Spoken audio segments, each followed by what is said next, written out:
Congress party भ्रष्टाचार को हिंदुस्तान से मिटाना चाहती है, हटाना चाहती है। मोदी जी की सरकार भ्रष्टाचार के खिलाफ कोई भी कदम उठाए, छोटा कदम बड़ा कदम, कांग्रेस पार्टी उनका 100% समर्थन देगी। हमारे सब नेता, हमारे सब कार्यकर्ता उस निर्णय को अपना समर्थन देंगे। मगर नोटबंदी काले धन के खिलाफ निर्णय नहीं था, भ्रष्टाचार के खिलाफ निर्णय नहीं था। नोटबंदी एक आर्थिक डकैती थी, आर्थिक डकैती। 2.5 साल से नरेंद्र मोदी जी ने सिर्फ एक काम किया है, हिंदुस्तान के गरीबों पर आक्रमण करा है। किसान रोज अपना खून पसीना देता है, काम करता है। किसान ने नरेंद्र मोदी जी से सिर्फ 3 चीजें मांगी: कर्जा माफ, बिजली बिल हाफ और अनाज के लिए, सब्जी के लिए सही दाम। नरेंद्र मोदी जी ने उनकी बात नहीं सुनी। 15 परिवारों के लिए 1,40,000 करोड़ रुपए माफ किया। हिंदुस्तान के किसानों का कर्जा माफ नहीं किया। उत्तराखंड को 7,000 करोड़ रुपए नहीं दिए, जो आपका हक है। 1,40,000 करोड़ रुपए 15 उद्योगपतियों के बात किए।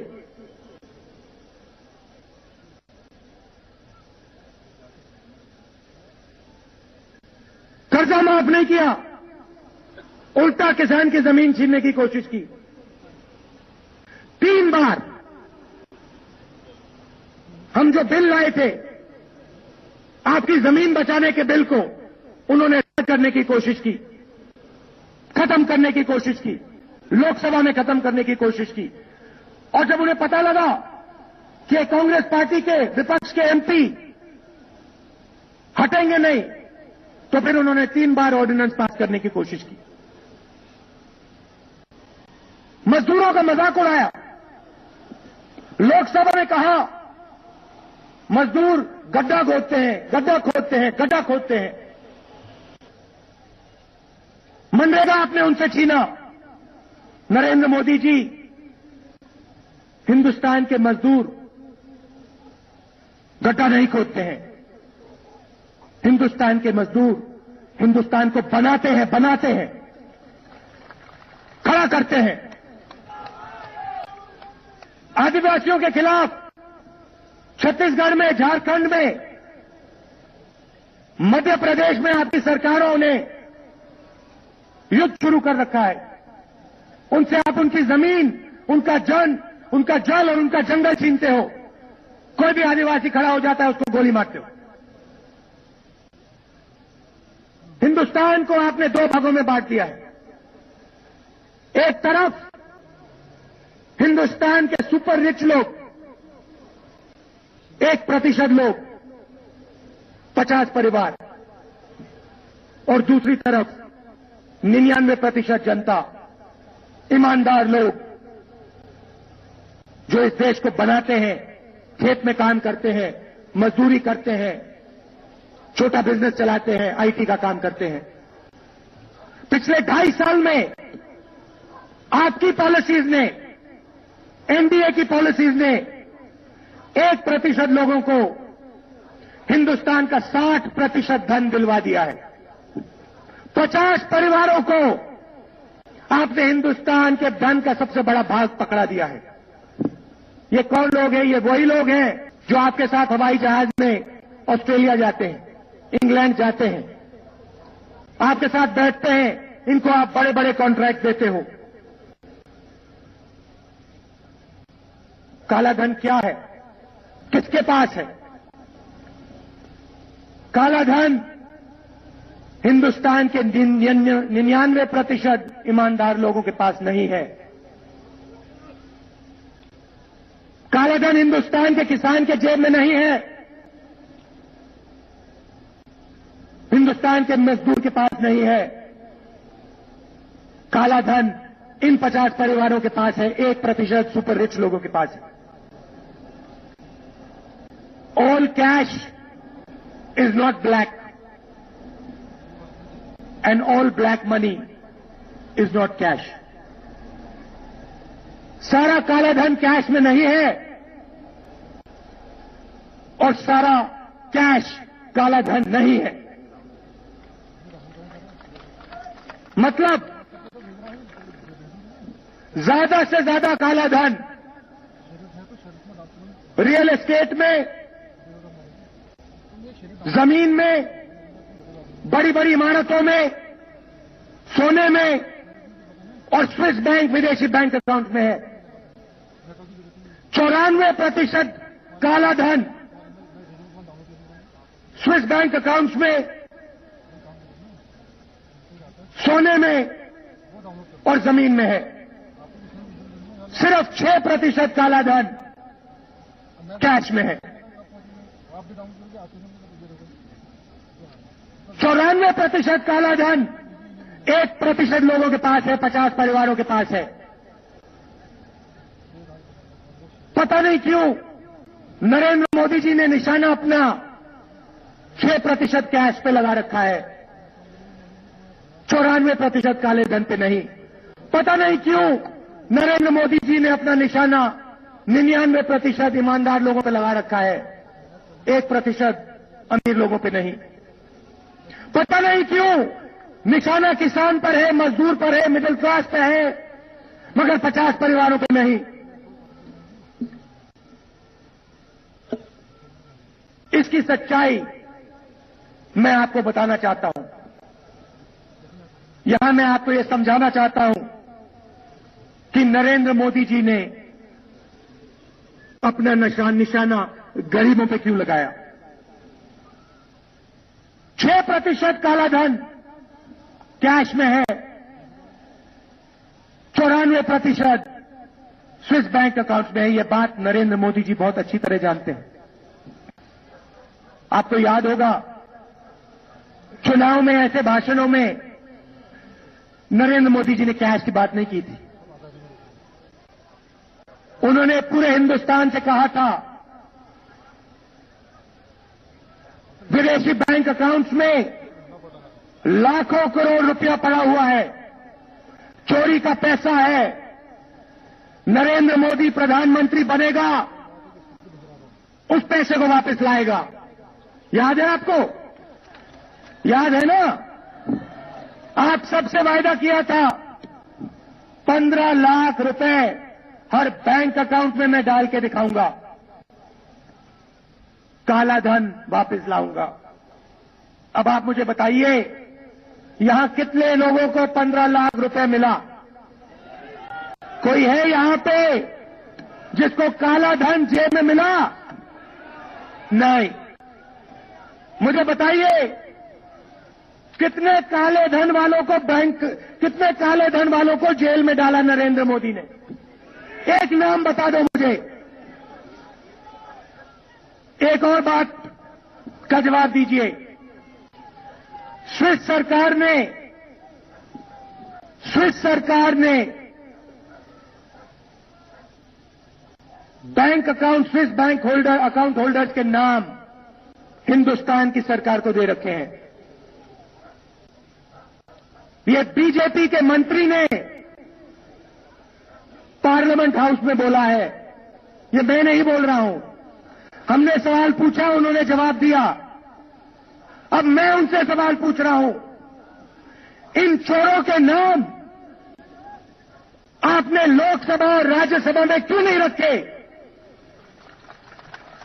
इनके नाम आप छुपा कर क्यों रख रहे हो? आप जवाब दो हमें। हम जानना चाहते हैं कि ये चोर कौन है। इनके नाम आप लोकसभा, राज्यसभा में रखो। आपने माल्या का नाम सुना होगा, सुना है? विजय माल्या का नाम सुना है?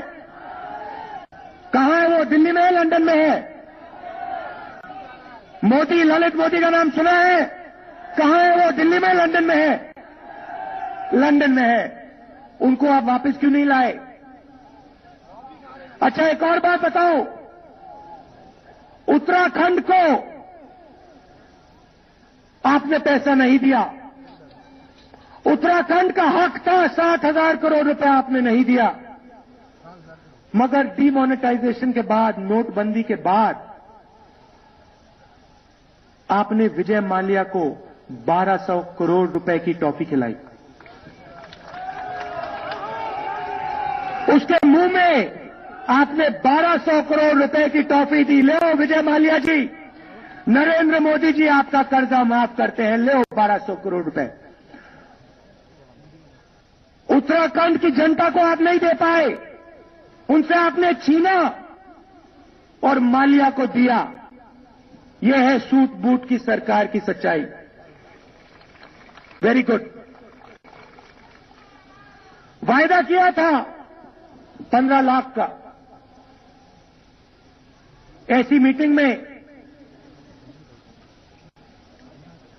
लोगों ने मुझसे पूछा, राहुल जी, मोदी ने वायदा किया था, मोदी जी ने वायदा किया था 15 लाख रुपए आएगा।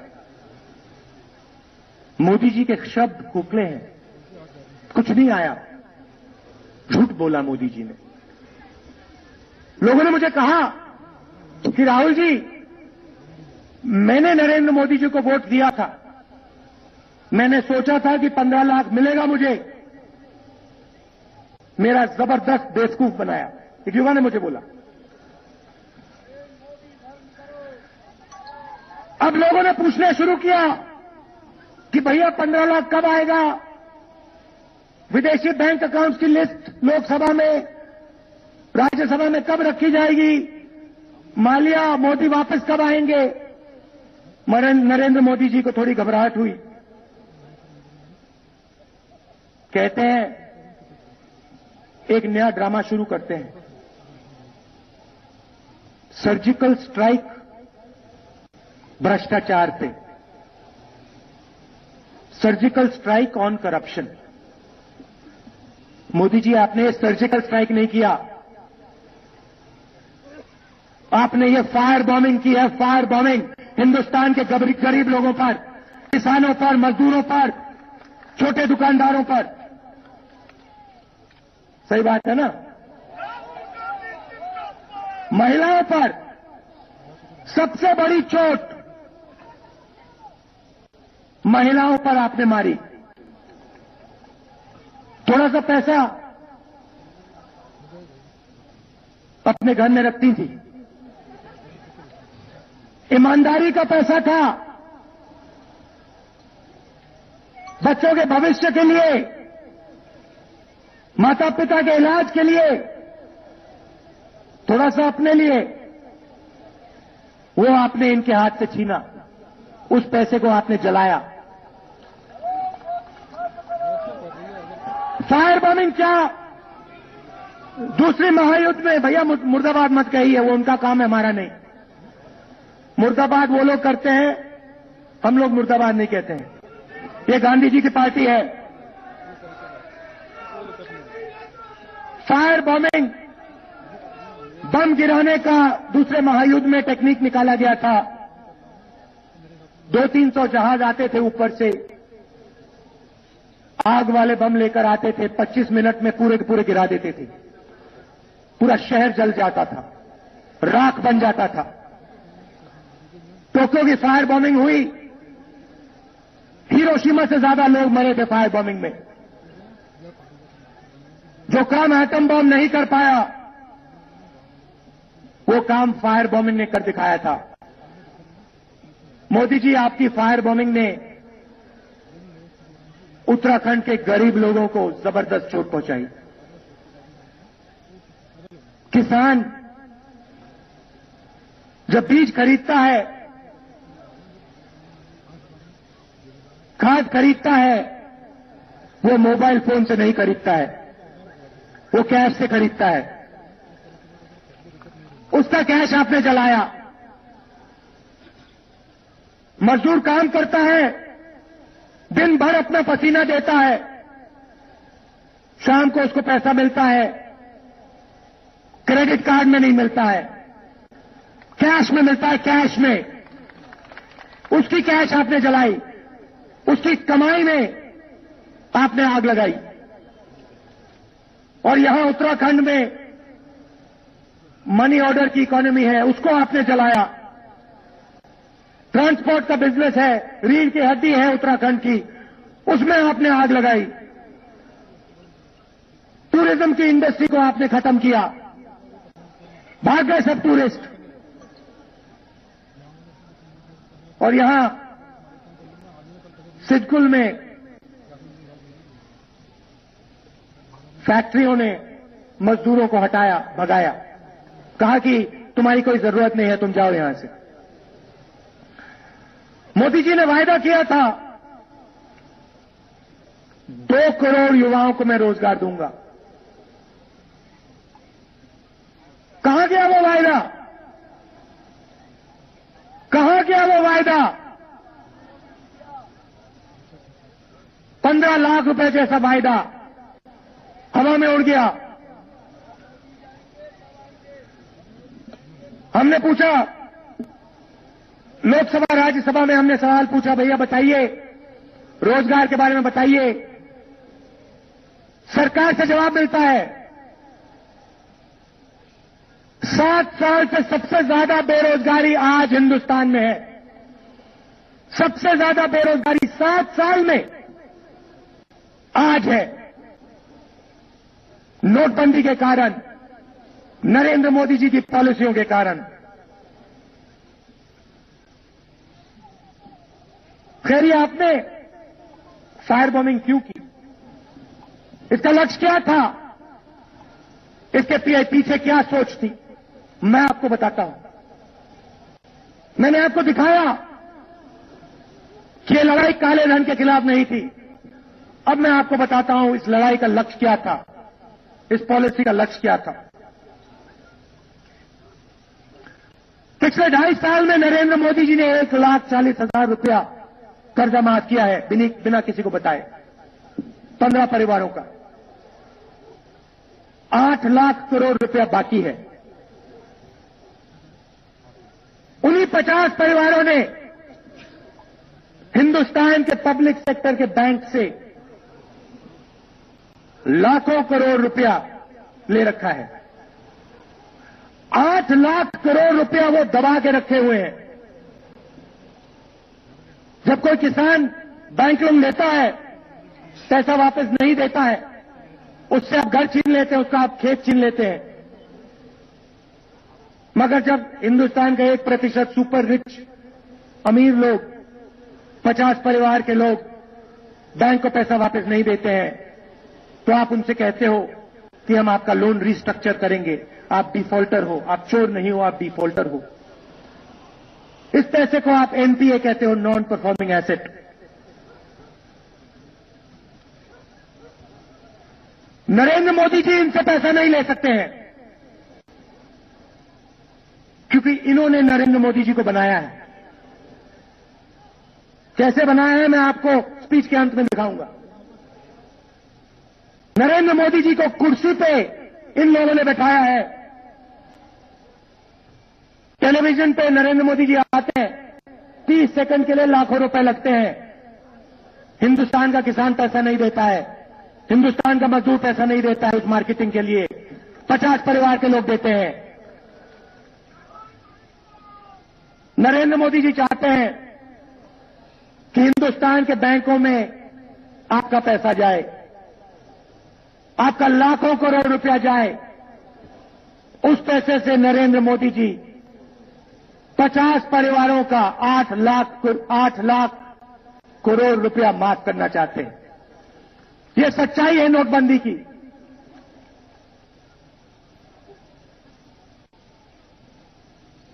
गरीबों से पैसा खींचो, अमीरों को सींचो। बात आई समझ? 99% ईमानदार लोगों से पैसा खींचो, 50 परिवारों को सींचो, ये है सच्चाई।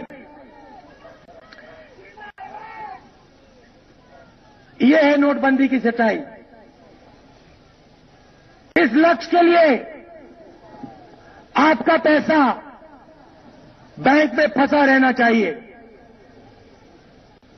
अगर आपका पैसा बैंक में नहीं फंसा रहेगा तो बैंक एक बार फिर आपके पैसे के बल पर लोन नहीं दे पाएंगे। बैंक 8 लाख करोड़ रुपए माफ नहीं कर पाएंगे। पार्लियामेंट हाउस में राजनाथ सिंह खड़े हुए कहते हैं योजना अच्छी थी। मैंने आपको दिखाया योजना गरीब लोगों के खिलाफ थी, खराब थी, 50 परिवारों के लिए थी। आपने राजनाथ सिंह जी ने कहा प्लानिंग खराब थी, योजना अच्छी थी। अब मैं आपको दिखाता हूं प्लानिंग अच्छी थी। एक दिन वाघेला जी गुजरात के जो पहले बीजेपी के नेता थे वो मेरे पास आए। मैंने उनसे पूछा वाघेला जी एक बात बताइए, मोदी जी के बारे में बताइए, उनकी स्ट्रेंथ क्या है।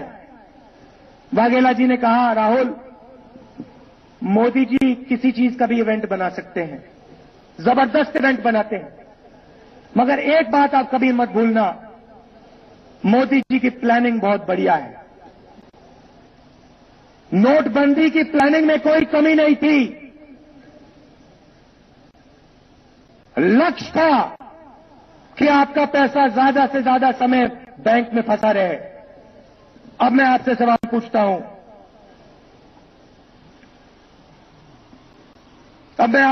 पूछता हूं, अगर एटीएम में 2000 रुपए का नोट चलता तो आपका पैसा बैंक में फंसता? नहीं फंसता। अगर आपको 24,000 की लिमिट नहीं लगाई जाती तो आपका पैसा बैंक अकाउंट में फंसता? नहीं फंसता। अगर 100 बार नियम नहीं बदले जाते आपका पैसा बैंक अकाउंट में फंसता? नहीं फंसता। मोदी जी की प्लानिंग थी कि आपका पैसा ज्यादा से ज्यादा समय बैंक में फंसा रहे। आपके खून पसीने के बल पर, आपके पैसे के बल पर 8 लाख करोड़ रुपया माफ हो, अमीरों का पैसा माफ हो और बैंक फिर से कर्जा देना शुरू करें। आप मेरी बात मत मानो, आप सिर्फ 2-3 महीने रुको। मोदी जी ने कहा था 50 दिन में काम शुरू हो जाएगा। आप देख लेना 6-7 महीने से पहले काम शुरू नहीं होगा, आपको पैसा नहीं मिलेगा। और 6-7 महीने के बाद आप देख लेना 8 लाख करोड़ रुपया उनका माफ होने वाला है। जैसे 1,40,000 करोड़ रुपया माफ हुआ, वैसे 8 लाख करोड़ रुपया माफ होगा। प्लानिंग के बारे में आपको थोड़ा और बता देता हूं। मोदी जी ने कहा किसी को नहीं बताया,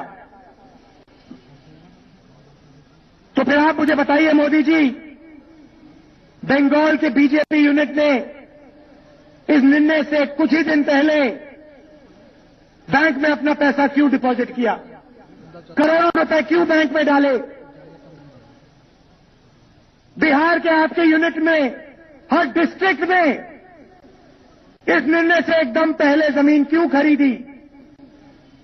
उड़ीसा के आपके बीजेपी यूनिट ने हर डिस्ट्रिक्ट में इस निर्णय से एकदम पहले जमीन क्यों खरीदी? नए नोट लिए हुए आपके युवा कार्यकर्ता इतनी बड़ी बड़ी गड्डी लिए हुए इंटरनेट पर कैसे दिखाई दिए?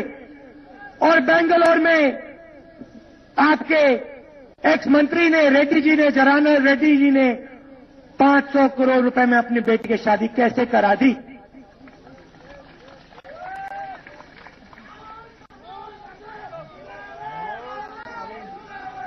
गरीबों से पैसा खींचो, अमीरों को सींचो। अमिताभ बच्चन जी की फिल्मों का एक गाना था, आपको तो लगता है बस यही सपना, राम राम जपना, गरीब का माल अपना,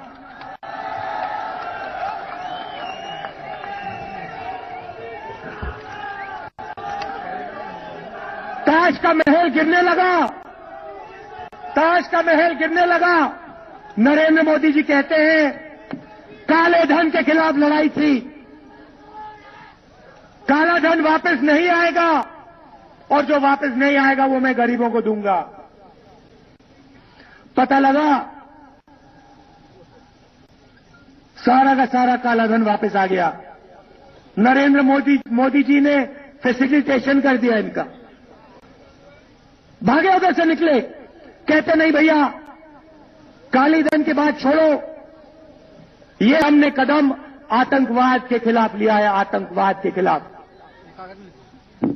उसके 2 दिन बाद आतंकवादी मारे जाते हैं।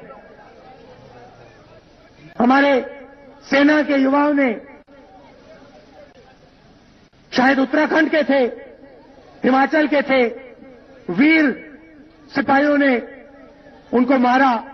उनकी जेब में से 2000 रुपए के नए चमकते हुए नोट निकले। मोदी जी दौड़े निकले वहां से, भागे। नकली नोटों के ओर, एक सेकंड, नकली नोटों की ओर भागे। कहते नहीं नहीं नहीं नहीं नहीं, आतंकवाद के खिलाफ नहीं था, नकली नोटों के खिलाफ था। हमने पूछा भैया बताओ, राज्यसभा में पूछा बताओ 100 रुपए में से हिंदुस्तान में नकली नोट कितने हैं? 100 रुपए में से नकली नोट कितने हैं? राज्यसभा में उनका मंत्री जवाब देता है 100 रुपए में से 2 पैसे नकली हैं। 100 रुपए में से 2 पैसे नकली हैं।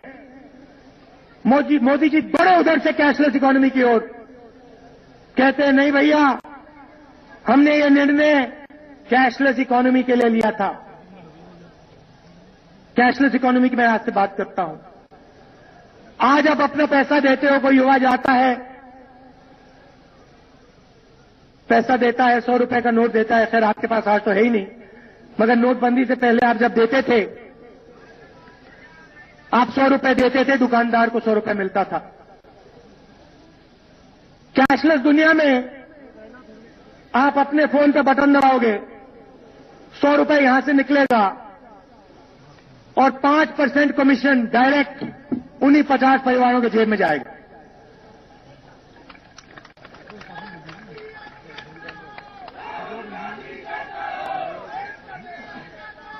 मोदी जी, आपने पूरे हिंदुस्तान को लाइन में लगा दिया। किसानों को, मजदूरों को, महिलाओं को आपने लाइन में लगा दिया। आपने इन सबसे कहा, हंसते हुए कहा कि लाइन में चोर खड़े हुए हैं। याद है आपको, लाइन में चोर खड़े हुए हैं। आपने हिंदुस्तान के ईमानदार लोगों की उंगलियों पे निशान लगवाया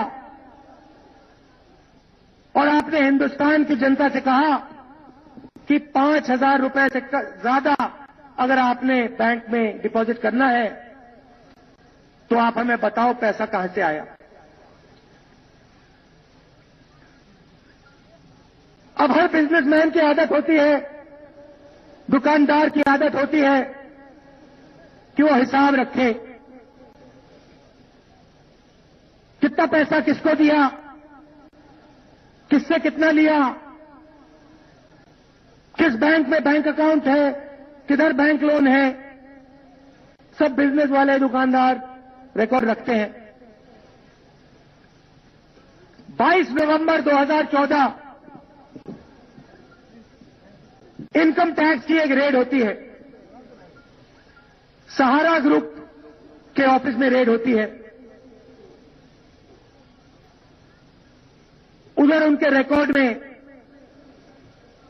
साफ सुथरा लिखा दिखाई देता है। यहां मेरे पास कागज है, मैं आपको पढ़ के दिखाता हूं इस कागज से। ये रहा, साफ सुथरा लिखा हुआ है 30 अक्टूबर 2013 2.5 करोड़ रुपया मोदी जी को दिया। 12 नवंबर 2013 5 करोड़ रुपया मोदी जी को दिया। 27 नवंबर 2013 2.5 करोड़ रुपया मोदी जी को दिया। 29 नवंबर 2013 5 करोड़ रुपया मोदी जी को दिया। 6 दिसंबर 2013 5 करोड़ रुपया मोदी जी को दिया। 19 दिसंबर 2013 5 करोड़ मोदी जी को दिया। 13 जनवरी 2014 5 करोड़ मोदी जी को दिया। 28 जनवरी 2014 5 करोड़ रुपया मोदी जी को दिया। 22 फरवरी 2014 5 करोड़ रुपया मोदी जी को दिया। ये देख लीजिए कागज। और इस कागज पे यहां पे इनकम टैक्स अफसर का सिग्नेचर है, देख लीजिए। और इस अफसर ने कहा है अपनी रिपोर्ट में कहा है कि इसकी इन्वेस्टिगेशन होनी चाहिए, इसकी इन्वेस्टिगेशन होनी चाहिए। 16 नवंबर 2012 बिरला कंपनी में रेड होती है, उनके कंप्यूटर पर निकलता है और मैं यहां इस डॉक्यूमेंट से पढ़ता हूं जहां इनकम टैक्स ऑफिसर का सिग्नेचर है। मैं यहां से पढ़ता हूं, गुजरात सीएम 25 करोड़ 12 करोड़ रुपया हो गया, बाकी बचा हुआ है। मोदी जी, मैंने आपसे सवाल पूछा, आपने मेरा मजाक उड़ाया, मगर यह सवाल मैं नहीं पूछ रहा हूं, मैं नहीं पूछ रहा हूं। आप इस बात को समझिए। यह सवाल हिंदुस्तान के युवा, हिंदुस्तान की जनता पूछ रही है। आप इनका जवाब दीजिए। आप इनको 2-3 चीजें बताइए। क्या इन कागजों में इसमें लिखा है कि 9 बार 6 महीने में आपको 40 करोड़ रुपया दिया गया है, और इसमें लिखा है कि आपको 25 करोड़ में से 12 करोड़ रुपया दिया गया है? आप इसका जवाब दीजिए। आप देश को बताइए कि यह सच है या झूठ है। और दूसरी बात, आप इसके बारे में इंक्वायरी करा दीजिए। मेरा जितना आप मजाक उड़ाना चाहते हो आप उड़ाइए, मगर यह आप काम कर दीजिए।